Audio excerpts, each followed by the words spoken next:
Alexey Navalny knows this drill well. He's been in the defendant's cage of a Russian courtroom so many times before. He knows judges almost never overturn a conviction. He knows the chances of that are even smaller for the Kremlin's most high-profile critic.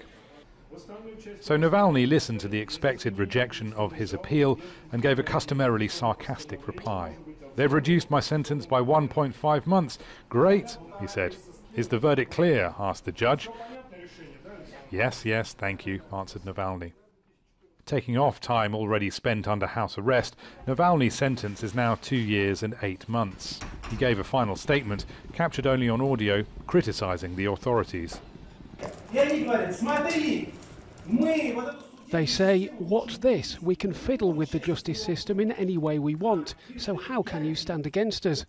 I'm not the only one who sees it, but the ordinary people who watch this can see it too.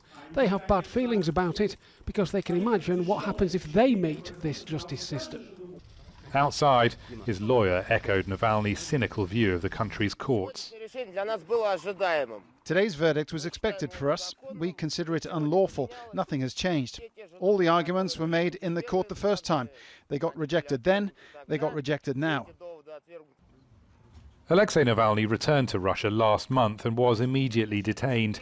He'd been recovering in Germany since being poisoned on a trip to Siberia last August. It was an attack which nearly killed him.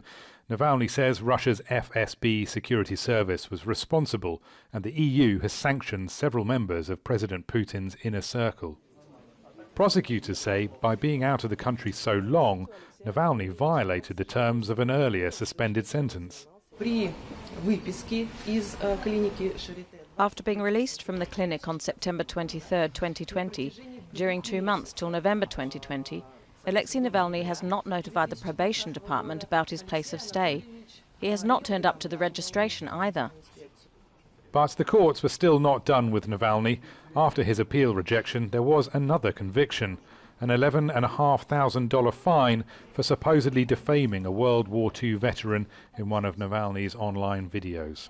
All this legal attention for a man the Kremlin professes complete disinterest in, a man whose political future they insist is not their concern.